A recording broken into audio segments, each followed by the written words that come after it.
Welcome to all of you. तो sampling की ये क्लास नंबर 3 है और अब तक हम लोगों ने सैम्पलिंग में जाना बेसिक्स, सैम्पलिंग होती क्या है, सैम्पलिंग की ज़रूरत क्यों पड़ी, और इसके बाद हम लोगों ने सीखा कि कैसे हम अलग अलग अप्रोच के थ्रू किसी पॉपुलेशन से सैंपल को सिलेक्ट कर सकते हैं ताकि वो सैंपल रैंडम बना रहे। रैंडम नंबर टेबल का यूज़ किया, लॉटरी मेथड देखा, रिमाइंडर अप्रोच और क्वेसेंट अप्रोच। तो आज अब हम आपको सैम्पलिंग का मेन हिस्सा स्टार्ट करते हैं, जो सिंपल रैंडम सैम्पलिंग यानी पहला टाइप सैम्पलिंग का। तो simple random sampling with replacement और दूसरा है विदाउट रिप्लेसमेंट। जानेंगे इन दोनों में अंतर क्या है। लेकिन यहाँ पर जो शब्द आया है रैंडम, ये क्यों आया है? क्योंकि अब हम जब सैम्पलिंग करेंगे तो सैंपल को रैंडम रखने के लिए प्रोबेबिलिटी का यूज़ करेंगे। Means in our population, if we have capital N units, then the probability of selecting each unit is 1/n। Means सारे यूनिट्स का सेलेक्ट होने का चांस इक्वल है। तो जब चांस इक्वल है तो कोई भी यूनिट सैंपल में सेलेक्ट हो सकती है। इस वजह से ये एक रैंडम सैम्पलिंग होगी। अगर हम प्रोबेबिलिटी का यूज़ ना करें तो सैम्पलिंग को रैंडम नहीं कहेंगे। लेकिन अगर यूनिट्स के सेलेक्ट होने के इक्वल चांसेस हैं, कोई भी यूनिट सेलेक्ट हो सकती है, तो ये होगी रैंडम सैम्पलिंग। विद रिप्लेसमेंट के, विदाउट रिप्लेसमेंट के कॉन्सेप्ट पे हम आए, इसके पहले हम आपको सैम्पलिंग में कुछ नोटेशंस से आपको इंट्रोडक्शन करवाएंगे। और ये नोटेशन ऐसे हैं जो एक बार आप सीख लेंगे तो सैम्पलिंग के इस पेपर में ये नोटेशन आपके बहुत काम आने वाले हैं। तो सबसे पहले हम जब भी किसी कैरेक्टरिस्टिक्स को लेकर स्टडी करने का स्टार्ट करते हैं तो हम उस कैरेक्टरिस्टिक्स को एक नाम देते हैं। तो जो जनरल नोटेशन हम यूज़ करेंगे कैरेक्टरिस्टिक्स के लिए वो होगा वाई। अब ये कैरेक्टरिस्टिक्स है क्या, यानी ये वाई क्या क्या हो सकता है, हम अभी आपको बताते हैं। सपोज हमको स्टडी करनी है किसी एक शहर में रह रहे लोगों के इनकम पर, या फिर हम इसको चेंज करके ये भी लिख सकते हैं परचेजिंग पावर पर। परचेजिंग पावर मीन्स उनके खरीदने की जो पावर है, यानी वो सामान को खरीद सकते हैं। तो ये दोनों एक दूसरे से जुड़े हुए हैं, तो चाहे इनकम पर करो या फिर परचेजिंग पावर पर। तो हमारे लिए जो कैरेक्टरिस्टिक्स वाई है वो क्या बन गई? वो बन गई इनकम ऑफ पीपल, यानी लोगों की इनकम क्या है, यही हमारी कैरेक्टरिस्टिक्स हो गई। सपोज हम किसी एक गांव में स्टडी करना चाहते हैं बच्चों की हाइट पर। तो अब हमारे पास जो कैरेक्टरिस्टिक्स वाई थी, सिंबल हमेशा वाई रहेगा, बट कैरेक्टरिस्टिक्स का नाम क्या हो गया? हाइट। अब की बार हम हाइट पे स्टडी करना चाह रहे हैं कि वहाँ के बच्चों की हाइट ऑन एवरेज कितनी है, टॉलर हैं बच्चे वहाँ के बाकी जगहों से या फिर शॉर्टर हैं। इसी तरीके से अगर हम ये स्टडी करना चाहें शहर में किसी एक मोहल्ले में रह रहे लोगों के घरों की इलेक्ट्रिसिटी कंजम्पशन पर, तो जितनी यूनिट वो बिजली यूज़ करेंगे हम उसके लिए सिंबल यूज़ करेंगे कैरेक्टरिस्टिक्स वाई। तो वाई एक ऐसा नोटेशन है जो बताता है कि हम जिसकी स्टडी करने जा रहे हैं वो कैरेक्टरिस्टिक्स क्या है। अब जब हम डेटा लेना स्टार्ट करेंगे तो डेटा लेने के पहले हमारे पास जो लोग होते हैं जिनसे हमको डेटा मिलता है, हम उनको यूनिट्स कहते हैं। तो unit 1 U1 U2 dot dot, और हमने पॉपुलेशन में टोटल कैपिटल N लोगों को ले रखा है, तो N यूनिट्स। अब ये यूनिट्स इंडिविजुअल्स भी हो सकते हैं, लोग भी हो सकते हैं हमारे लिए, या फिर ये यूनिट्स हमारे लिए कोई प्रोडक्ट भी हो सकता है। जैसे इलेक्ट्रिसिटी कंजम्पशन है तो वो जो बिजली का मीटर है वो हमारे लिए यूनिट है, वो हमको डेटा देगा कि कितना यूनिट कंज्यूम हुआ। लेकिन अगर हाइट की बात करें या इनकम की बात करें तो ये डेटा हमें कौन प्रोवाइड कराएगा? इंडिविजुअल्स यानी लोग। तो यहाँ पर कोई पर्टिकुलर यूनिट यानी कोई प्रोडक्ट भी आ सकता है या फिर लोग आ सकते हैं, इंडिविजुअल्स आ सकते हैं। जब हमने पहले पर्सन से ये डेटा लिया, what is your height, characteristics Y है, हाइट पूछी, तो हाइट को हमने, वैसे तो ये न्यूमेरिक वैल्यू है, लेकिन अभी जब हम थ्योरी डेवलप कर रहे हैं, चीज़ों को समझेंगे कैसे सैम्पलिंग होती है, तो हम सारी चीज़ें सिंबॉलिक फॉर्म में लिखेंगे। इसको हमने रिप्रेजेंट किया y1 से। जब हमने U2 से उसकी हाइट पूछी तो जो भी हमको मिलेगी हम उसको y2 से रिप्रेजेंट कर रहे हैं। Similarly we can represent the height of nth person by yn। अब अगर ये y हाइट ना होता, इनकम होती, तो हम इनको क्या कहते हैं, income of n persons. This is the income of first person, second person and nth person. अगर ये इलेक्ट्रिसिटी कंजम्पशन होता तो यूनिट कितनी यूज हो रही है वो बन जाते। तो अगर हम कभी भी ये बोलें कि we have a sample of size, we have a population of size n and y1 y2 dot dot yn be the observations under the characteristics y, तो आपको समझ जाना है कि ये है क्या। मतलब हम जिसकी भी स्टडी कर रहे हैं, जब उसके बारे में लोगों से हमने डेटा कलेक्ट किया तो हमको मिला ऑब्जर्वेशंस, तो इनको नाम क्या दे रहे हैं, ऑब्जर्वेशंस। अब सिंपली हम इन y1 y2 yn को अगर ना बोलना चाहें तो हम एक जनरल नोटेशन डिफाइन करते हैं yi। अब yi को कैसे डिफाइन करेंगे, yi be the height of ith person in the population, क्योंकि कैपिटल है, वैसे हम कैपिटल यूज करते हैं पॉपुलेशन के लिए, स्मॉल यूज करते हैं सैंपल के लिए, लेकिन ऐसा कोई रूल नहीं है, हम किसी को भी किसी के लिए यूज कर सकते हैं। फर्क कब पड़ता है, जब आई की वैल्यू 1 टू कैपिटल एन जाती है तो हम जान जाते हैं कि ये पॉपुलेशन की वैल्यू है, लेकिन अगर आई की वैल्यू 1 टू स्मॉल एन गई तो हम जान जाएंगे कि ये सैंपल की वैल्यू, क्योंकि हम कैपिटल एन को पॉपुलेशन का साइज मानकर चलते हैं सिंबल के फॉर्म में, और स्मॉल एन को सैंपल का साइज। तो फिर से हम एक बार वाई को डिफाइन करेंगे। What is Y I is the observations, Y is the value of the ith person under the characteristics y, यानी जो भी करेक्टरिस्टिक्स की हम स्टडी करना चाह रहे हैं उसमें जब किसी ith पर्सन की वैल्यू को हमने पूछा, वो जो मिला हमने उसको डिनोट किया yi से। If i equal to 1 then it's becomes y1, i equal to 2 y2 dot dot i equal to n yn। तो केवल एक ही लेटर से हम इस पूरे डेटा को डिफाइन या रिप्रेजेंट कर सकते हैं। क्लियर। चलिए अब हम आते हैं नोटेशंस पर। तो सबसे पहला नोटेशन जो आप पढ़ेंगे वो है सिंपल y। y को हम कहते हैं पॉपुलेशन टोटल।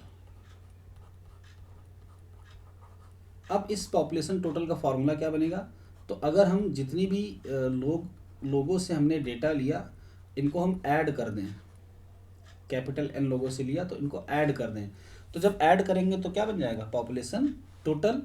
इसको हम रिप्रेजेंट करते हैं सिर्फ और सिर्फ y से। कैसे लिखेंगे, summation i going from 1 to capital N yi, i पे समेशन कर दिया और i की वैल्यू को बताया समेशन में कहाँ से कहाँ तक सम करना है 1 टू n, तो ये क्या बन गया, पॉपुलेशन टोटल। ओके। अगला नोटेशन हम सीखेंगे पॉपुलेशन मीन y बार। तो पॉपुलेशन मीन कैसे लिखेंगे, मीन का फॉर्मूला जो होता है वो हम इस सम को डिवाइड कर देंगे n से।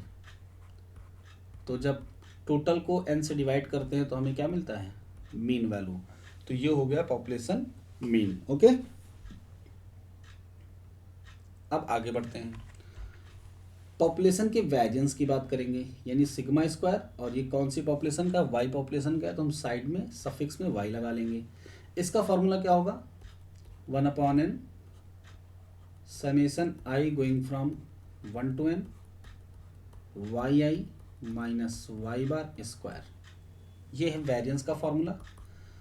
कौन से वेरिएंस का फॉर्मूला, जिसका हमने पॉपुलेशन लिया है उसके पॉपुलेशन का ये वेरिएंस है, y का variance.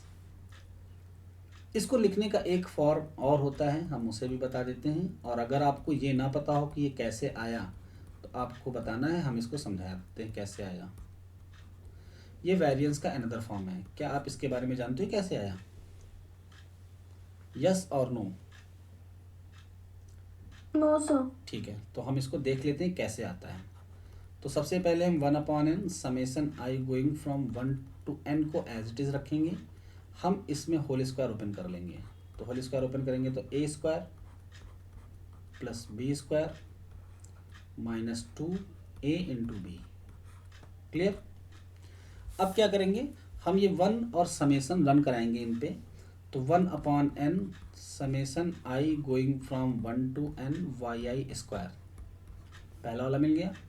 y bar means population mean, और जब हम पॉपुलेशन का मीन करेंगे तो वो एक कांस्टेंट वैल्यू है, और कांस्टेंट वैल्यू को अगर हम n टाइम सम करते हैं तो हमें क्या मिलेगा, मान लो 2 है, 2 एक कांस्टेंट वैल्यू है, इसको हम 5 बार जोड़ते हैं तो क्या मिलेगा, 2 + 2 + 2 5 टाइम्स कितना मिल गया, 10। तो अगर हम 5 टाइम्स ऐड कर रहे हैं तो हम इसको सीधे 5 से मल्टीप्लाई ना कर दें, तब भी तो 10 ही मिलेगा। तो अगर किसी कांस्टेंट को n टाइम्स ऐड किया जाता है तो हम क्या कर सकते हैं, इसको n से मल्टीप्लाई कर सकते हैं। Yes sir. तो n से मल्टीप्लाई होने पर ये n और ये n कैंसिल हो जाएगा और फाइनली हमारे पास y² बच गया। अभी आगे की वैल्यूज पे आते हैं। आगे की वैल्यूज में 2 कांस्टेंट है और y कांस्टेंट है। तो अब समेसन n 1/n अप्लाई किस पे होगा, सिर्फ और सिर्फ yi पे जो वैरी कर रहा है, i going from 1 to n। क्या ये स्टेप आपको क्लियर हुआ कि हमने जो कांस्टेंट बाहर कर लिए, यस और नो? यस। ठीक है, ये किसका फार्मूला बन गया, y का। तो ये y और ये वाला भी y ही बन गया, दोनों एक जैसे हैं तो ये हो गया -2y²। बस आपका डेरिवेशन हो गया। यहाँ पर वैल्यू सेम चल रही थी, इसी को जब लास्ट में हम लिखेंगे तो लिखेंगे 1/n summation i going from 1 to n yi², और जब इसको सॉल्व कर लेंगे तो आएगा -y²। ठीक है, फॉर्मूला क्लियर कैसे आया ये, σy² = this. Yes sir. Sampling में सारा खेल नोटेशन का है, क्योंकि आपको सैम्पलिंग के प्रैक्टिकल व्यू पे कम जाना है, थ्योरेटिकल पे ज़्यादा रहना है। और थ्योरेटिकल अप्रोच को समझने के लिए, प्रूविंग्स को करने के लिए आपको नोटेशंस क्लियर होने चाहिए। अगर नोटेशन में कहीं कन्फ्यूज़न हुआ तो आपको प्रूफ करते समय भी दिक्कत आएगी। और जितने भी लोग कंपटीशन के पेपर देंगे आगे चलकर, अगर अभी उनको ये नोटेशंस क्लियर हैं तो आगे उनके लिए बहुत आसानी होने वाली है। चलिए आगे बढ़ते हैं। एक नोटेशन और है जिसको हम ऐसे रिप्रेजेंट करते हैं, s² से। इसको हम कहते हैं पॉपुलेशन मीन स्क्वायर एरर। ये σ² से थोड़ा डिफरेंट है। σ² से इसमें क्या डिफरेंस है, यहाँ पर n की जगह पर क्या आ जाता है, n-1, बाकी फॉर्मूला सेम।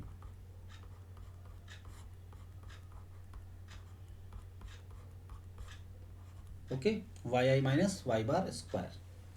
अब अगर हम एक रिलेशनशिप डेवलप करना चाहें मीन स्क्वायर एरर में y के और y के वेरिएंस में, तो रिलेशनशिप क्या बनेगी, तो इन दोनों फार्मूलों में आपको क्या कॉमन दिख रहा है, ये जो सम ऑफ स्क्वायर है, डेविएशन का सम ऑफ स्क्वायर, ये यहाँ भी है और ये यहाँ भी है। तो अगर हम इनकी वैल्यू कैलकुलेट करके इक्वेट कर दें, यहाँ से अगर इसकी वैल्यू निकालेंगे तो क्या आएगी, n-1 sy² = summation i going from 1 to n yi - y²। यहाँ पे स्क्वायर बाहर है, अंदर नहीं, ठीक है। यहाँ से अगर हम वैल्यू कैलकुलेट करें same, summation i going from 1 to n yi - y² की, ये आएगा n सिग्मा y²। तो अब दोनों को इक्वेट करेंगे तो रिलेशनशिप क्या बनी, n-1 sy² = n sigma y²। तो ये रिलेशन आगे बहुत बार यूज़ होगा, आपको इसे याद रखना है। ओके, तो आपने कौन कौन से नोटेशंस देखे, पॉपुलेशन का टोटल देखा, पॉपुलेशन का मीन देखा, पॉपुलेशन का वेरिएंस देखा और पॉपुलेशन का मीन स्क्वायर एरर, 4 नोटेशन देखे। तो आगे चलकर नोटेशंस और बढ़ेंगे, अभी इन 4 पे फोकस करिए। अब हम आते हैं कॉन्सेप्ट पर, simple random sampling with replacement. किसी भी सैम्पलिंग को हम सिंपल रैंडम सैम्पलिंग कब कहते हैं, जब प्रोबेबिलिटी अप्लाई होती है, क्योंकि रैंडमनेस है, इसका मतलब यूनिट्स को इक्वल प्रोबेबिलिटी के साथ सेलेक्ट किया जा रहा है, और विद रिप्लेसमेंट है इसका रूल। मींस हम क्या करेंगे, सबसे पहले हमारे पास एक पॉपुलेशन है और हमने इस पॉपुलेशन में y1 y2 ... yn यूनिट्स रखी हुई हैं। तो अगर हम किसी एक यूनिट के सिलेक्ट होने की प्रोबेबिलिटी देखें, प्रोबेबिलिटी ऑफ सिलेक्टिंग yi, तो ये 1/n होगी, क्योंकि n लोगों में से किसी एक को सिलेक्ट करने की प्रोबेबिलिटी 1/n। अब अगली यूनिट जब हम सेलेक्ट करेंगे तो अगली यूनिट मीन्स i के अलावा कोई और, मान लो i की वैल्यू यहाँ 1 थी तो पहली हो गई, अब हम दूसरी यूनिट सेलेक्ट करने जा रहे हैं। तो अगर हम इस पहली यूनिट को यहाँ रिप्लेस ना करें तो यहाँ पर कितनी यूनिट बचेंगी, n-1। अब जब n-1 यूनिट बची हैं तो अगली यूनिट के सेलेक्ट होने की प्रोबेबिलिटी कितनी होगी, ये होगी। ओके, तो हुआ क्या, अगर इसको रिप्लेस नहीं किया गया तो प्रोबेबिलिटीज चेंज हो रही है, लेकिन अगर हम इस y1 को यहाँ पर पुट बैक करें और फिर से हमारे पास यूनिट n हो गई। अब रैंडम नंबर टेबल से जब हम यहाँ से कोई एक यूनिट सेलेक्ट करेंगे तो फिर से उसके सेलेक्ट होने की प्रोबेबिलिटी कितनी रहेगी, 1/n। विद रिप्लेसमेंट का कॉन्सेप्ट यही है कि जब भी हम कोई सैंपल में यूनिट सेलेक्ट करेंगे पॉपुलेशन से, तो दूसरी यूनिट सेलेक्ट करने के पहले पहली यूनिट भी वहाँ पर रहनी चाहिए। ओके, मतलब उसको भी कंसीडर किया जाना चाहिए। तो ऐसे सिचुएशन में ये भी हो सकता है कि कुछ यूनिट पॉपुलेशन की सैंपल में खुद को रिपीट करें। मान लो y1 पहली बार सेलेक्ट हुआ, 4-5 बार के बाद फिर से सेलेक्ट हो गया, तो ये पॉसिबिलिटी है कि सम यूनिट्स और some values of population repeat themselves in sample, खुद को सैंपल में रिपीट कर सकती हैं। इस रिपीट करने से हुआ क्या, जो ड्रॉज हम निकाल रहे थे, जो ड्रॉ कर रहे थे यूनिट्स को, वो डिपेंडेंट हो गए। क्यों, क्योंकि एक को हम एक बार सेलेक्ट कर चुके हैं, अब दोबारा जब सेलेक्ट कर रहे हैं तो दोबारा जो सिलेक्शन होने वाला है वो उस पर डिपेंड करेगा जो पहले से सेलेक्ट हो चुकी है। यानी यहाँ पर हम विद रिप्लेसमेंट का कॉन्सेप्ट लेकर चल रहे हैं, तो हमारे ड्रॉज हो जाएंगे डिपेंडेंट, ऑब्जर्वेशंस डिपेंडेंट रहेंगे। क्लियर, सॉरी, कोई भी यूनिट सेलेक्ट हो सकती है, डिपेंडेंट नहीं होना चाहिए, independent. Draws are independent. Okay, क्योंकि जब भी हम रैंडम नंबर टेबल का यूज करेंगे तो हम हर बार 1 से लेकर n तक किसी भी यूनिट को सेलेक्ट कर सकते हैं। यानी ऐसा नहीं होगा कि पहली आई तो अगली बार में ये नहीं आ सकती, जब अगली बार में ये ना आती तब डिपेंडेंट होता। पहली आई है, अगली बार में भी कोई भी यूनिट यहाँ से सेलेक्ट हो सकती है, फिर नेक्स्ट टाइम पे कोई भी यूनिट सेलेक्ट हो सकती है with the help of random number table. तो n यूनिट्स में से कोई भी किसी पे डिपेंड नहीं कर रहा है जब इसको हम चूज करने जा रहे हैं, तो ड्रॉज कैसे हो गए, इंडिपेंडेंट। Okay, yes sir. ठीक है। आगे जब हम आपको विदाउट का कॉन्सेप्ट कराएंगे तब आपको प्रूफ करके दिखाएंगे कि वहां पर भी प्रोबेबिलिटी इक्वल होती है। कैसे, इसकी चर्चा बाद में करेंगे। अभी आप ये समझिए कि in case of simple random sampling with replacement, probability of selecting any unit, ith unit is equal to 1/n for every I. सबके लिए किसी भी यूनिट का पॉपुलेशन से सेलेक्ट किया जाना 1/n प्रोबेबिलिटी रखता है। आगे बढ़ते हैं। अब हम बात करेंगे probability of selecting a sample या probability of a unit in sample. किसी एक यूनिट के सैंपल में जाने की प्रोबेबिलिटी क्या होगी। तो सैंपल का साइज कितना है, स्मॉल n। तो कोई यूनिट पहली बार में जा सकती है सैंपल में, वही सेम यूनिट दूसरी बार में भी सैंपल में इस प्रोबेबिलिटी के साथ जा सकती है। और ऐसा हम कब तक करेंगे, जब तक n unit, small n unit select ना हो जाए। तो पहली बार में सैंपल में जाने की प्रोबेबिलिटी 1/n, दूसरी बार में भी 1/n और nth बार में भी 1/n। और किसी भी यूनिट का सिलेक्शन किसी भी बार में हो सकता है, मींस यूनिट का सैंपल में जाना म्यूचुअली इंडिपेंडेंट है। पहली बार में हुआ तो दूसरी बार में उसका कोई कनेक्शन नहीं है। तो अब म्यूचुअली इंडिपेंडेंट के केस में हम प्रोबेबिलिटीज़ को क्या कर लेते हैं, सम कर लेते हैं। और जब प्रोबेबिलिटी को सम करेंगे तो ये क्या बन जाएगा, n/n, क्योंकि n टाइम्स हमने ऐड किया है। तो ये क्या हो गया, probability of being selected a unit in the sample from the population, sample size n, population size capital N। Clear. अब हम बात करते हैं नंबर ऑफ सैंपल की। जब हम simple random sampling with replacement कर रहे हैं तो कितने सैंपल बन सकते हैं।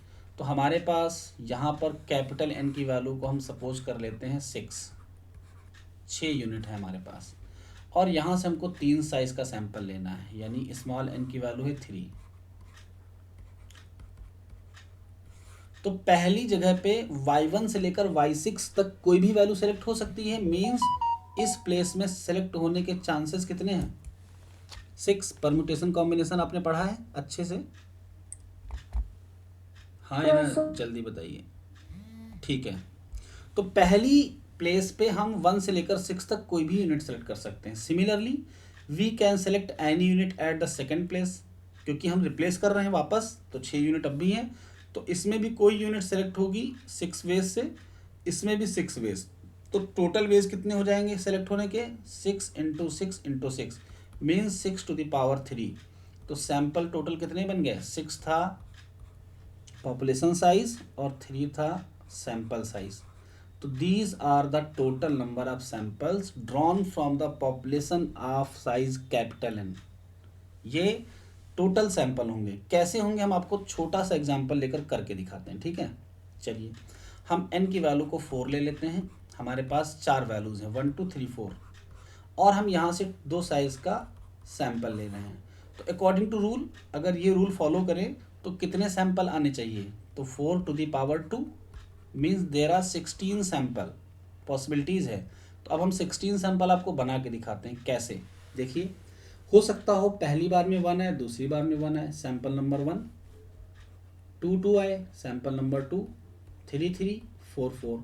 तो ये तो वो सैंपल हो गए जिसमें यूनिट्स रिपीट कर रहे हैं खुद को। 2 साइज के सैंपल में और क्या हो सकता है? 1 2 1 3 एंड 1 4, यानी 1 के साथ 2 आ सकता है, 3 आ सकता है, 4 आ सकता है, 2 के साथ 1 आ सकता है, 2 के साथ 2 आ चुका है पहले ही, 2 के साथ 3 और 2 के साथ 4। नेक्स्ट 3 1 3 2 एंड 3 3 आ चुका है, 3 4। फिर नेक्स्ट क्या होगा? 4 1 4 2 एंड 4 3। अब जरा काउंट करो कितने सैंपल बन गए 2 साइज के। 2 साइज के कितने सैंपल बन गए? 16 सैंपल। अब आप ये कह सकते हैं कि सर ये दोनों तो सेम हैं, अगर हम सैंपल में 1 2 लें या सैंपल में 2 1 लें तो दोनों एक ही तो हैं। तो ये कॉन्सेप्ट होता है ऑर्डर्ड एंड अनऑर्डर्ड का, जो आप एमएससी में जाकर पढ़ेंगे कि ये सैंपल कैसे अलग हैं। यहाँ पर हम इनको अलग मानेंगे, लेकिन जब एमएससी में पढ़ेंगे ordered sample and unordered sample, तब हम इनमें डिफ्रेंशिएट करेंगे कैसे कि ये अलग अलग हैं। ओके, तो ये कॉन्सेप्ट Yes, आपको अभी नहीं करना है, इसको भूल जाइए। बस आप ये जानिए there are total number of sample would be n to the power n, where n is the population size, n is the sample size. Okay? अब अगर हम ये कहें कि इन सैंपल्स को हम नाम दे रहे हैं एस आई, तो आई की वैल्यू कहाँ से कहाँ तक रन करेगी? 1 to 16। Probability of selecting any sample, यानी प्रोबेबिलिटी ऑफ एस आई कितना हो जाएगा? ये हो गया 1/16, क्योंकि जब हम 2 साइज का सैंपल लेंगे और हमको एक ही सैंपल लेना है तो इन्हीं 16 में से तो कोई एक आएगा, और उस सैंपल के आने की प्रोबेबिलिटी 1/16 हो जाएगी। क्लियर? yes, sir. तो ये है probability of selecting any sample. तो हमने आपको क्या क्या बताया एक बार फिर से देखिए। हम जब कहें कि पॉपुलेशन से किसी यूनिट का सेलेक्ट किया जाना 1/n, फिर पॉपुलेशन से किसी यूनिट का सैंपल में सेलेक्ट किया जाना yi इन सैंपल n/n। क्लियर? ठीक है। Yes, sir. Total number of population कितने होंगे, सॉरी सैंपल, टोटल सैंपल कितने होंगे विद रिप्लेसमेंट में? Capital N to the power small n। और जितने सैंपल होंगे उनमें से कोई एक सैंपल सेलेक्ट हो, इसकी प्रोबेबिलिटी कितनी होगी? 1 टोटल नंबर ऑफ सैंपल। तो आपको आई थिंक सारे फॉर्मूले क्लियर हो गए। Okay, Yes, sir. With replacement का कॉन्सेप्ट भी क्लियर हुआ। अभी तक हमने आपको जो कुछ भी पढ़ाया ये सब सिर्फ आपकी समझ को बढ़ाने के लिए है।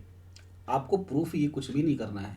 हाँ, लेकिन ये सब आपको आता है तो आप अच्छे से सैम्पलिंग का पेपर कर पाएंगे, अच्छे से प्रूविंग कर पाएंगे। तो अब हम आ रहे हैं सैंपल की तरफ। पॉपुलेशन के हमने नोटेशन जाने, population total, population mean, population variance and population mean square error. Some और more formulas we studied it later, बाद में देखेंगे इनको, ठीक है। अब आते हैं सैंपल की तरफ। तो सैंपल में हम सबसे पहले डिफाइन करेंगे ith unit by small Y I. What is small Y I? Small Y I is the observation of ith unit in the sample. Sample में आए हुए लोगों की, जो भी सैंपल में लोग सेलेक्ट होकर आए, उनमें से जो ith नंबर पे था उसका ऑब्जर्वेशन है ये, अंडर द करेक्टरिस्टिक्स वाई, जिसके थ्रू डेटा लिया गया उस करेक्टरिस्टिक्स के अंदर ये है ऑब्जर्वेशन। क्लियर? हमारे सैंपल में टोटल n वैल्यूज आई हैं। अब ये n वैल्यूज ऊपर दी हुई कैपिटल N में से कुछ भी हो सकती हैं, जो भी होंगी। सैंपल में हम इनका फिर से नाम रखेंगे। पॉपुलेशन में इनका नाम था y1 y2 dot dot yn। Sample में जो पहले नंबर पे आया वो यहाँ से कुछ भी होगा, मान लो y5 आया पहले नंबर पे, लेकिन जब सैंपल में आया तो हमने इसका नाम स्मॉल y1 रख दिया। फिर नेक्स्ट वाली को small y2, small yi and small yn। तो y1 y2 dot dot dot yn constitute a sample of size small n। Okay, तो what is yi is the observation taken under the ith unit in the sample under the characteristics y। Okay, अब आते हैं notation पर। तो पहला notation क्या होगा? Sample total. Sample total को हम इससे रिप्रेजेंट करेंगे और इसका मतलब होगा i going from 1 to n yi। Next होगा सैंपल मीन। तो सैंपल मीन का फॉर्मूला क्या बनेगा? जब हम टोटल को डिवाइड कर देंगे किससे? इससे। इसको रिप्रेजेंट किससे करते हैं? स्मॉल y बार से। ओके, और इसको y से रिप्रेजेंट करते हैं। तो सैंपल मीन हो गया। फिर क्या आएगा? Sample variance. तो सैंपल वेरिएंस में दो होंगे जैसे कि पॉपुलेशन में थे, एक होगा 1/n वाला और एक होगा 1/n-1 वाला। तो दो में से हम किसी एक को नाम देते हैं s और किसी एक को नाम कुछ चेंज करके रखते हैं, जैसे इसको s1 कर दिया। तो जैसी ज़रूरत हमको पड़ेगी वैसे हम इनके नाम रख लेंगे अपने हिसाब से, और ऐसा नहीं है कि हर बार सारे नोटेशंस यूज किए जाएं। तो देखते हैं कौन सा वाला यूज़ होने वाला है, वो भी आगे चलकर क्लियर हो जाएगा। i going from 1 to n small yi minus y bar square, ये है सैंपल वेरिएंस। ओके, अभी हम इसी को थोड़ी देर के लिए s स्क्वायर मान लेते हैं। तो अब simple random sampling with replacement का प्रूफ नंबर 1 स्टार्ट होने जा रहा है। प्रूफ नंबर 1 है proof that sample mean is unbiased for population mean y बार। तो जब भी हमको अनबायसनेस प्रूफ करनी होती थी तो इन्फ्रेंस में हम क्या करते थे? ये तो करते थे। अगर ये रिलेशन ट्रू हो जाए तो हम कह सकते हैं कि small y bar mean sample mean is unbiased for population mean. तो इसको प्रूफ करने के लिए हम लोग लेते हैं LHS। अब LHS की वैल्यू पुट कर लेते हैं, यानी सैंपल मीन की वैल्यू पुट कर लेते हैं। तो ये है सैंपल मीन की value, i going from 1 to n summation i going 1/n summation i going from 1 to n yi। Expectation की प्रॉपर्टी है 1/n बाहर आएगा, और एक्सपेक्टेशन की एक प्रॉपर्टी और होती है क्या? अंदर सम पे है ना, अंदर सब सम हो रहा है ना। सम पे जब एक्सपेक्टेशन लगता है तो बिना किसी कंडीशन के वो सब पे डिस्ट्रीब्यूट हो जाता है। ओके, यानी y1 पर भी आएगा, y2 पर भी आएगा, डॉट डॉट डॉट, और किस पे आएगा? yn पर। आगे बढ़ते हैं। इसी को हम ऐसे भी तो लिख सकते हैं, summation i going from 1 to small n expectation of yi, लिख सकते हैं ना।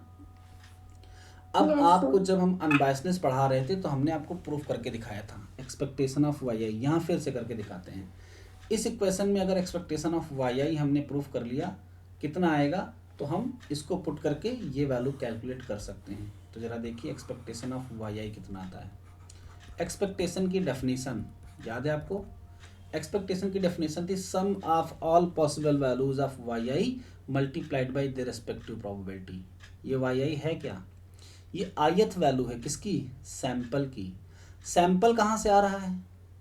पॉपुलेशन से। पॉपुलेशन। और पॉपुलेशन में टोटल यूनिट कितनी है? Y N.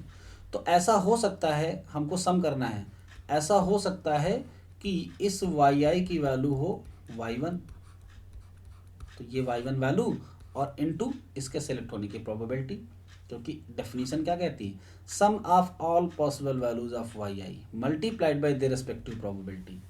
तो हमने पहली वैल्यू, अगर पॉसिबिलिटी में पहली वैल्यू वाई वन आई तो इसके सेलेक्ट होने की probability Y one into probability that ith unit becomes Y one, plus दूसरी वैल्यू वाई टू हो सकती है और इसके सेलेक्ट होने की प्रोबेबिलिटी भी लिखेंगे, मल्टीप्लाई करेंगे, और डॉट डॉट डॉट सैंपल में जो ith वैल्यू है वो इनमें से कोई हो सकती है, तो लास्ट वैल्यू वाई एन भी हो सकती है, सारी पॉसिबिलिटीज, और वाई एन के सेलेक्ट होने की प्रोबेबिलिटी। अब आपको पता है पॉपुलेशन से कोई भी वैल्यू अगर हम सेलेक्ट करेंगे तो उसकी प्रोबेबिलिटी कितनी है? 1/n। वाई टू आएगा तो इसकी भी 1/n, और अगर वाई एन आया तो इसकी भी प्रोबेबिलिटी 1/n, क्योंकि हम यहाँ पर पॉपुलेशन से वैल्यू सेलेक्ट कर रहे हैं। अब यहाँ से अगर 1/n कॉमन ले लें तो क्या बच रहा है? Y one plus Y two plus dot dot dot Y N, और अब हम इसको लिख पाएंगे 1/n summation I going from 1 to n Y I, और ये किसका फार्मूला बन गया? Y bar. तो हमने expected value of Y I निकाला। अब इसकी वैल्यू को यहाँ पुट कर लेते हैं तो ये वाई बार हो गया। वाई बार पॉपुलेशन का मीन है, कांस्टेंट है, कांस्टेंट को अगर हम स्मॉल एन टाइम सम करेंगे तो क्या बनेगा? एन वाई बार। एन एन कैंसिल हो गया और वाई बार आ गया। तो लीजिए आपका प्रूफ हो गया, sample mean becomes N unbiased estimator of population mean. Proof number 1 completed. Okay okay, yes sir. चलिए आगे बढ़ते हैं। अब हम आते हैं इस वाई बार के वेरिएंस पर। वाई बार का वेरिएंस क्या होगा, इसको कैलकुलेट करना है, हमें इसको डेराइव करना है। तो आपको फॉर्मूला हम बता देते हैं पहले। जो वाई बार का वेरिएंस आता है वो आता है सिग्मा स्क्वायर बाई एन। क्या ये बात आपको पता है पहले से? सैंपल मीन का वेरिएंस पता है, सिग्मा स्क्वायर बाई एन आता है, कितनी बार किया होगा इनफरेंस में? Yes sir. अगर हम इसको किसके टर्म में कन्वर्ट कर लें? एस स्क्वायर के टर्म में, तो इसका फार्मूला ये बन जाता है। ओके, यानी सिग्मा स्क्वायर की जगह पे हम एस स्क्वायर का जो रिलेशनशिप था ना वो यूज कर लेंगे। यहाँ पे कैपिटल एन होता है और यहाँ पे स्मॉल एन। तो चलिए हम पहला वाला प्रूफ करेंगे, दूसरा तो रिलेशनशिप से ऑटोमेटिक प्रूफ हो जाएगा। तो वाई बार का हमको कैलकुलेट करना है वेरिएंस। कैसे कैलकुलेट करेंगे? सिंपल है, वाई बार की डेफिनेशन अप्लाई कर देते हैं वेरिएंस ऑफ वाई बार की। तो वेरिएंस ऑफ वाई बार का यही तो फार्मूला होता है, हाँ या ना? Yes sir. ठीक है, अब एक काम करते हैं, इस वाई बार की वैल्यू हम कैलकुलेट कर चुके हैं, कितना? ये कैपिटल वाई बार, और इस Y bar small Y bar की वैल्यू पुट कर देते हैं 1/n summation I going from 1 to n Y I. यहाँ पर क्या लगा हुआ है? स्क्वायर। कोई दिक्कत? No sir. इसको कैलकुलेट करने के कई तरीके हैं। एक तरीका ये भी है कि हम इसका होल स्क्वायर ओपन करके भी इसको सॉल्व कर सकते हैं, लेकिन अभी हम इस वाले तरीके को लेकर चलते हैं जो हम करने जा रहे हैं। तो हम एक काम करते हैं, 1/n को कॉमन ले लेते हैं। तो जब 1/n कॉमन लेंगे तो यहाँ से 1/n बाहर हो गया, यहाँ पे तो था नहीं तो मल्टीप्लाई करना पड़ेगा। Any problem? No sir. ठीक है, ये 1/n जब स्क्वायर के बाहर निकलेगा, कांस्टेंट है तो एक्सपेक्टेशन के बाहर आएगा, लेकिन इस पे स्क्वायर लग जाएगा। अब अंदर देखिए क्या बच रहा है, summation I going from 1 to n small Y I. यहाँ पर ये वाला n जो है वाई बार के साथ है। तो आपको पता है पहले से कि कभी कांस्टेंट को सम करो तो वो n में कन्वर्ट हो जाता है, तो अगर n है तो हम उसको समेशन में नहीं कन्वर्ट कर सकते क्या? कर सकते हैं ना? Yes sir. अब हम इस पूरी इक्वेशन से क्या कॉमन ले लेंगे? समेशन। तो जब ये समेशन बाहर आया i going from 1 to n, तो यहाँ पर क्या बचा? yi minus Y bar square, square यहाँ नहीं, स्क्वायर समेशन के बाहर है, ठीक है। अब यहाँ पर एक फॉर्मूला यूज होने जा रहा है, इसको आपको ध्यान से समझना है, ठीक है। देखो, एक तो ये होता है समेशन ए आई, लिख लो ए आई स्क्वायर, यानी यहाँ पर ए आई स्क्वायर है, इसका मतलब होता है A one square plus A two square plus dot dot dot A N square. दूसरा फार्मूला हम लिख रहे हैं summation A I whole square, इसका मतलब क्या हुआ? A one plus A two plus dot dot A N whole of square. तो अगर हम इसके होल स्क्वायर को ओपन करेंगे तो हमको क्या मिलेगा? A one square plus A two square plus dot dot A N square. और हमको क्या मिलेगा, जरा ध्यान देना, इसको होल स्क्वायर ओपन करने का एक ही मतलब है कि इसको इसी से मल्टीप्लाई करना, यानी A one A two A N को इसी से A one plus A two plus dot dot A N से मल्टीप्लाई करना। तो एक मल्टीप्लिकेशन तो वो हुआ जब सारे सिंबल सेम होंगे तो सबका स्क्वायर आएगा। दूसरा मल्टीप्लिकेशन क्या होगा? प्लस में लिखिए, जब ए वन ए टू को मल्टीप्लाई करें तो लिखेंगे A one A two plus A one A three plus dot dot dot dot A one A N. इसके ए वन ने इसको सबको मल्टीप्लाई किया तो स्क्वायर वाला यहाँ है, बाकी सारे इधर। अब इस वाले का ए टू ले लो तो आएगा A two A one plus A two already A two square बन चुका है तो आएगा A two A three plus dot dot dot A two A N. Last में हम पकड़ेंगे किसको? एनथ वैल्यू को, तो ए एन का ए वन से मल्टीप्लिकेशन, ए एन का ए टू से मल्टीप्लिकेशन, और एनथ वैल्यू का एनथ वैल्यू से नहीं करवाएंगे, वो तो ऑलरेडी स्क्वायर में आ चुका है, एन माइनस वन से मल्टीप्लिकेशन। देखिए फॉर्मूला क्या बनने जा रहा है। तो सबसे पहले जो स्क्वायर वाले टर्म्स थे वो ऐड हो जाएंगे, 1 to n A I square. अब इसको कैसे लिखें समेशन के फॉर्म में? तो ध्यान से देखना, इसमें हम पहले नोटेशन में आई लेंगे, दूसरे नोटेशन में जे लेंगे। यहाँ पे लिखेंगे summation I going from 1 to n summation j going from 1 to n, लेकिन कभी भी आई और जे बराबर नहीं हो सकते, क्योंकि जब बराबर होने वाले थे वो सारे यहाँ आ चुके हैं। तो ये समेशन आपको समझ में आया। अब अगर हमने आई की वैल्यू 1 ले ली तो जे को 1 नहीं लेंगे, 2 3 4 n तक लेंगे। अगर हमने आई की वैल्यू 2 ले ली तो आई जे बराबर नहीं है, तो आई की वैल्यू 2 लेंगे तो जे 2 नहीं ले सकते।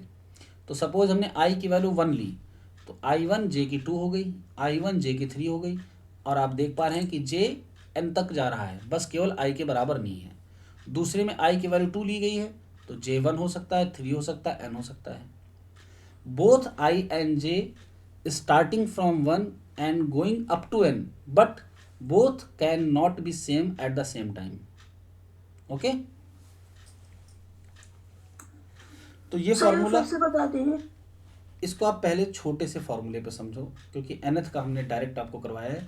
सपोज हम 3 वैल्यू लेते हैं, A one A two A three, तो आपको इसका फॉर्मूला तो पता होगा ना, A N square plus A two square plus A three square. जब हमने a1 को a1 से किया, a2 को a2 से किया, a3 को a3 से, तो यही तो आएगा। फिर a1 को करेंगे a2 से तो आया a1 a2 और a1 a3। फिर a2 को कर लो, a2 a1 a2 a3, फिर a3 को पकड़ो, a3 a1 और a3 a2। अब पहले वाले 3 को हम कैसे लिखेंगे? Summation I going from 1 to 3 A I square हो गया। Yes sir. इन 6 को कैसे लिखेंगे? इन 6 को ऐसे लिखेंगे, summation I is not equal to J to 1, यानी समेशन आई पर होगा जे पर होगा, लेकिन आई और जे बराबर नहीं होंगे, और इसको लिखेंगे ए आई ए जे। एन की वैल्यू 3 तक है तो 3 तक लिख लो। अब मान लो आई की वैल्यू हमने पहली चूज कर ली, देखो हम इसको ओपन कर रहे हैं, इस समेशन को ओपन कर रहे हैं, तो जब आई की वैल्यू 1 चूज कर ली तो जे 1 नहीं हो सकता, क्योंकि दोनों इक्वल नहीं है। तो जे क्या हो सकता है? 2 हो सकता है। फिर आई की वैल्यू 1 पे जे क्या हो सकता है? 3 हो सकता है। 3 ही तो वैल्यूज थी, 1 हो नहीं सकता था, 2 और 3 हो चुका। अब आई की नेक्स्ट वैल्यू 2 चूज कर लो, तो J2 नहीं हो सकता, J1 हो सकता है, और आई की वैल्यू 2 के साथ J3 हो सकता है। फिर आई की वैल्यू लास्ट सेलेक्ट कर लो 3, तो A1 हो सकता है, आई की वैल्यू 3 के साथ 2 J1 हो सकता है और 2 हो सकता है। इसी को अगर हम ऐड कर लें A1 A2 A2 A1 तो ये 2 टाइम्स हो जाता है। फॉर्मूले में आपको याद होगा 2A भी आता है ना। तो यहाँ पर हम 2 yes टाइम्स नहीं लिखेंगे, हम इस फॉर्म में लिखेंगे क्योंकि n तक की वैल्यूज हैं। तो अब आपको ये फॉर्मूला क्लियर हो गया। yes sir इसको यूज करने वाले यहाँ पर जरा देखिए कैसे। 1/n² एक्सपेक्टेशन ऑफ, इसको हम पूरे को ai अगर माने तो सबसे पहले क्या लिखेंगे, summation I going from 1 to n ai²। तो ai की जरा वैल्यू पुट कर लो, यही तो है ai, और इस पे क्या लग गया स्क्वायर, प्लस नेक्स्ट वाले में क्या आएगा, summation I is not equal to J, I J के बराबर नहीं है, आई जे के बराबर नहीं है, और हम लिखेंगे Y I minus Y bar और वाई जे माइनस वाई बार, यानी ये जे है। ठीक है, तो क्या ये फार्मूला सबको समझ में आया, क्लियर। ये n तक जाएगा, i और j बराबर नहीं है और 1 to n जा रहे हैं, तो इसको 2 तरीकों से लिखा जाता है, ध्यान देना। कभी कभी इसको ऐसे लिखते हैं 2 समेसन लगा के, एक में i लिखेंगे एक में j लिखेंगे, और दोनों 1 to n रन करेंगे और साइड में लिखेंगे i is not equal to j। ठीक है, और कभी कभी इसको सिंपली ऐसे लिख देते हैं एक ही समेसन से, i is not equal to j, मतलब यहाँ 2 समेसन है, एक i का है एक j का है, और ये दोनों बराबर नहीं और n तक जाएंगे। तो आप कोई सा भी यूज कर सकते हो। ठीक है, इसका एक नोटेशन और है, वो हम आपको बाद में बताएंगे, जिसमें 2 आता है। जहाँ पे 2 नहीं आया है उसमें फॉर्मूले में 2 भी आता है, उसकी चर्चा बाद में करेंगे। ठीक है, yes sir अब आगे बढ़ते हैं। हम इस एक्सपेक्टेशन को रन कराने जा रहे हैं अंदर, तो 1/n²। जब एक्सपेक्टेशन अंदर जाएगा तो ये समेसन तो बाहर हो गया, summation I going from 1 to n, और एक्सपेक्टेशन किस पे लग गई, Y I minus Y bar square पर। क्लियर, नेक्स्ट देखते हैं क्या आएगा। जब इस पे समेसन आएगा तो इस पे एक्सपेक्टेशन आएगा, तो इसकी भी समेसन बाहर कर लो, क्योंकि एक्सपेक्टेशन समेसन पे अप्लाई हो सकता है, ये आप पढ़ चुके हैं पहले ही। आपने प्रोबेबिलिटी के पेपर में 2 थ्योरम्स पढ़ी होंगी, multiplicative theorem of expectation and additive theorem of expectation. तो एडिटिव थ्योरम में एक्सपेक्टेशन बिना किसी कंडीशन के समेसन पे अप्लाई हो जाता है, लेकिन मल्टीप्लिकेटिव में नहीं हो पाता है। उसमें क्या होता है, जब इवेंट्स इंडिपेंडेंट होंगी तभी अप्लाई होता है। ठीक है, ओके, आगे बढ़ते हैं। अब इसमें हमको एक तो ये वैल्यू चाहिए एक्सपेक्टेशन के साथ और दूसरी ये चाहिए, तो पहले हम दोनों को कैलकुलेट कर लेते हैं, फिर यहाँ पुट करेंगे। तो चलिए वैल्यूज़ कैलकुलेट करते हैं एक्सपेक्टेशन की। एक्सपेक्टेशन की वैल्यूज़ कैलकुलेट करना बहुत आसान है, क्योंकि ये सिंपल फार्मूले पे चलता है। एक्सपेक्टेशन का एक ही तो फार्मूला है, sum of all possible values of this random variable multiplied by their respective probability. आपने पहले कभी पढ़ा होगा कि अगर वाई आई एक रैंडम वेरिएबल है तो वाई आई स्क्वायर भी एक रैंडम वेरिएबल होगा, वाई आई माइनस 2 भी एक रैंडम वेरिएबल होगा, similarly Y I minus Y बार भी एक रैंडम वेरिएबल है। अब हम इस पे एक्सपेक्टेशन अप्लाई करने जा रहे हैं, तो वाई आई की पहली वैल्यू क्या हो सकती है, y1, और अगर वाई आई की पहली वैल्यू y1 हुई तो सेलेक्ट होने की प्रोबेबिलिटी क्या हुई, 1/n। फंक्शन जैसा है वैसा ही रखेंगे, फंक्शन में कोई चेंज नहीं करेंगे। ठीक है, बस केवल रैंडम वेरिएबल का ध्यान रखेंगे। दूसरी वाई आई की वैल्यू क्या हो सकती है, y2, बाकी सब सेम। और अगर y2 है तो y2 के आने की प्रोबेबिलिटी कितनी, 1/n। लास्ट वैल्यू क्या हो सकती है, n। अब अगर yn होगी तो yn minus Y bar square upon into 1/n। अब अगर इसको ध्यान से देखो तो 1/n हो गया कॉमन, और ये बन गया summation I going from 1 to capital N Y I minus Y bar square, और ये किसका फार्मूला है, सिग्मा स्क्वायर का। तो हम लोगों ने क्या कैलकुलेट कर लिया, सर पहला वाला भाई स्मॉल है ना, हाँ बेटा, पहला वाला स्मॉल है, दूसरा वाला कैपिटल है। ठीक है, अभी प्रूफ हो जाने दो, फिर एक बार फिर से देखना, कहीं कोई दिक्कत होगी तो हम समझाते हैं। तो इसकी जगह पे हमने क्या लिख लिया, सिग्मा स्क्वायर। अब बारी है इसके कैलकुलेट होने की, ठीक है। तो देखो ये कैसे कैलकुलेट होगा, हमको कैलकुलेट करना है expectation of Y I minus Y bar और साथ में है Y J minus Y bar. अब मुझे बताओ क्या वाई आई और वाई जे आपस में इंडिपेंडेंट हैं? स्टार्टिंग में हमने बताया है आपको, ड्रॉज आर इंडिपेंडेंट, कोई भी किसी भी बार में सेलेक्ट हो सकता है। कोई एक सेलेक्ट हुआ इसका मतलब ये नहीं है कि दूसरा उस पर डिपेंड कर रहा है। जब इंडिपेंडेंट रैंडम वेरिएबल होते हैं तो एक्सपेक्टेशन क्या होती है, दोनों पर डिस्ट्रीब्यूट हो जाती है। अब जब इस पे एक्सपेक्टेशन लगाएंगे तो जरा देखो ध्यान से क्या होने वाला है। एक्सपेक्टेशन वाई आई पे जाएगी और वाई बार है कांस्टेंट, तो इस पे एक्सपेक्टेशन जाएगी तो ये सेम ही रहेगा। और एक्सपेक्टेशन ऑफ वाई आई की वैल्यू आप आज ही कैलकुलेट किए हैं, बताओ क्या कैलकुलेट की हो? Y bar. और वाई बार माइनस होंगे तो क्या आएगा, जीरो, यानी इसकी वैल्यू क्या हो गई, जीरो। ओके, अब ध्यान दीजिए, sigma square is a constant, summation करेंगे तो एन सिग्मा स्क्वायर हो गया, अपॉन में एन स्क्वायर है, और लीजिए आपका फार्मूला प्रूफ हो गया, सिग्मा स्क्वायर बाई एन। ये क्या निकाला आपने, variance of sample mean is equal to sigma square by N. तो अब आप इसको एक बार शुरू से देखो, कहीं पर कोई दिक्कत हो तो मुझे बताओ, क्योंकि सब कॉन्सेप्चुअल चल रहा है, कहीं कोई दिक्कत नहीं होने वाली है।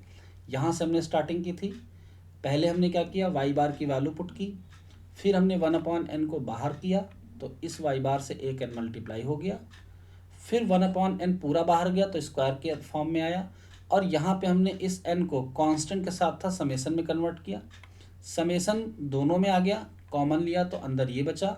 अब समेसन का स्क्वायर का फॉर्मूला हमने यहाँ से आपको सिखाया, ये अप्लाई कराया, इसके अप्लाई करने के बाद एक्सपेक्टेशन रन कराई, और जब एक्सपेक्टेशन दोनों की कैलकुलेट की तो वैल्यूज मिल गई, और इनको जैसे ही पुट किया प्रूफ हो गया, variance of Y bar equal to sigma square by N.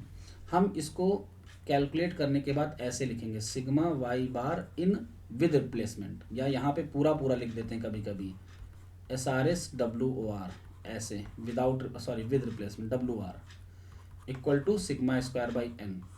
अब आपको मान लो एग्जाम में ये प्रूफ करने के लिए आ जाए, प्रूफ करो कि variance of Y bar with replacement में इतना होता है, तो आपको कुछ नहीं करना है, यही सेम प्रूफ करना है, बस रिलेशनशिप यूज कर लेनी। क्या रिलेशनशिप यूज करोगे, अभी अभी आपने एक रिलेशनशिप पढ़ी, N sigma square equal to n-1 s²। इस रिलेशनशिप से सिग्मा स्क्वायर की वैल्यू लो और उसको यहाँ पुट कर दो, आपका ये वाला प्रूफ हो जाएगा। Okay, yes sir. तो आज की क्लास में आपने जो कुछ भी सीखा उसकी प्रैक्टिस आप जरूर करिएगा, क्योंकि अगर आपने प्रैक्टिस नहीं की तो आगे जैसे जैसे क्लासेस बढ़ेंगी आपको ये कठिन भी लगने लगेगा। समझने पर जो चीज़ जितना आसान लगती है, ना समझ में आने पर वो उतना ही कठिन लगती है। तो इस वजह से ज़रूरी है कि आप इसकी प्रैक्टिस करें। नई चीज़ें कुछ और हैं जो हम आपको आज बता दे रहे हैं, ज़रूरत पड़ने पर कल रिवाइज़ करवा देंगे। थोड़ा थोड़ा पढ़िए लेकिन समझते हुए, क्योंकि इस पेपर को तैयार करने के लिए आपके पास एक्स्ट्रा टाइम नहीं है। जब आप इसको पढ़ रहे हैं तभी आप इसको तैयार करते हुए चलिए, क्योंकि जब ये पेपर ख़त्म होगा तब तक आपके पेपर्स स्टार्ट हो जाएंगे। Okay, yes sir. चलिए हम फिर से आपको कुछ चीज़ें और बताएंगे। अब हम बात करने जा रहे हैं, जैसे हमने आपको बताया कि पॉपुलेशन के मीन के लिए सैंपल मीन यूज़ किया गया एज अ एस्टिमेटर। इसकी एक्सपेक्टेड वैल्यू निकाली हम लोगों ने, तो आपको दिखा कि ये अनबायस निकला, और फिर हमने इसका वेरिएंस निकाला तो ये निकला सिग्मा स्क्वायर बाई एन। अब हम अगर पॉपुलेशन के टोटल के लिए एस्टिमेटर बनाना चाहें तो क्या बनाएंगे, तो जब पॉपुलेशन के मीन के लिए एस्टिमेटर सैंपल मीन बनता है तो पॉपुलेशन के टोटल के लिए कौन बनेगा, सैंपल टोटल। ओके, तो सैंपल टोटल को अगर हम पॉपुलेशन टोटल का एस्टिमेटर बनाएं तो क्या ये अनबायस्ड होगा, चेक करना पड़ेगा। ठीक है, तो कुछ फॉर्मूले हैं जिनका हम यूज़ करेंगे, जैसे कि कैपिटल वाई बार का फॉर्मूला था 1/n summation of Y I going from 1 to n। Okay, इसको हमने कहा था ये टोटल है, तो अगर ये टोटल है तो इसको कैपिटल वाई लिख सकते हैं, यानी इस फॉर्मूले को हम ऐसे लिख सकते हैं। अब अगर यहाँ से पॉपुलेशन टोटल की वैल्यू निकालें तो क्या आएगी, N Y bar. Clear? Yes, sir. Similarly, we can find out the value of sample total in terms of small n and small y bar. Okay तो अब हमने देखा कि पॉपुलेशन टोटल की वैल्यू आई एन वाई बार। हम already Y बार को तो estimate कर चुके हैं ना, कैपिटल वाई बार को सैंपल मीन से। तो अगर हमको इस पॉपुलेशन के टोटल को एस्टिमेट करना है तो हम क्या करें, इस पर एस्टिमेशन लगा दें। ये एक तरीका हुआ। दूसरा तरीका ये हुआ कि पॉपुलेशन के टोटल के लिए हम एज अ एस्टिमेटर किसको यूज़ कर लें, सैंपल के टोटल को। अब दो एस्टिमेटर हमको दिखने लगे, एक पॉपुलेशन टोटल के लिए ये हमको दिखा और एक पॉपुलेशन टोटल के लिए हमको ये दिख रहा है। इसको हम कैपिटल एन स्मॉल वाई बार भी लिख सकते हैं, क्योंकि कैपिटल वाई बार किससे एस्टिमेट हुआ, स्मॉल वाई बार से। कैप लगाने का मतलब वो वैल्यू एस्टिमेट हो गई। ओके तो एक पॉपुलेशन के टोटल का एस्टिमेटर ये बना और दूसरा ये बना। अब दोनों में से कौन सा लिया जाए, तो प्रॉपर्टीज चेक करेंगे। कौन सी प्रॉपर्टीज, अनबायसनेस की और उसके वेरिएंस की। तो जरा इसको लेकर चलते हैं सैंपल टोटल को। तो अगर हम इस पे एक्सपेक्टेशन अप्लाई करें तो एक्सपेक्टेशन इधर भी अप्लाई हो गई। जब एन को बाहर रखेंगे तो एक्सपेक्टेशन आया वाई बार पे, और आप प्रूफ कर चुके हो sample mean is unbiased for population mean. तो जब हमने सैंपल के टोटल का एवरेज लिया तो क्या हमको पॉपुलेशन का टोटल मिला, पॉपुलेशन टोटल ये है। क्या ये पॉपुलेशन टोटल है? Yes, sir.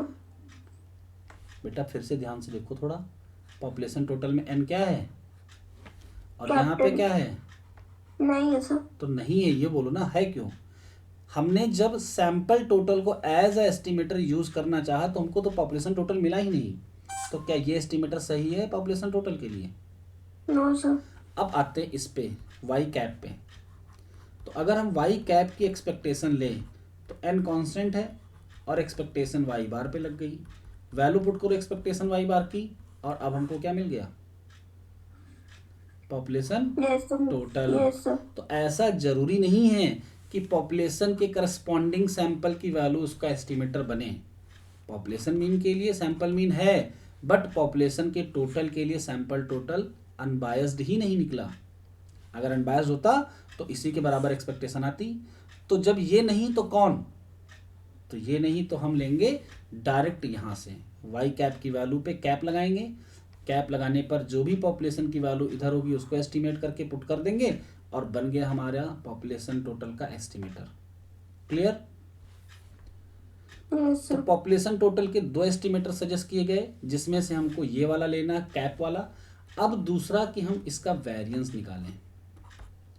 तो वेरिएंस ऑफ वाई कैप निकलेगा कैसे, हम इस पे अप्लाई कर देंगे वेरिएंस का फार्मूला। सिंपल है, जब भी कांस्टेंट वेरिएंस के बाहर जाता है तो एन स्क्वायर यानी स्क्वायर में कन्वर्ट हो जाएगा, वेरिएंस ऑफ वाई बार आ गया।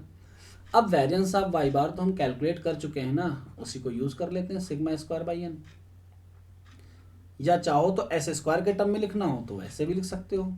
कैसे लिखोगे फिर, N minus one upon N S square by N, ये भी लिख सकते हैं।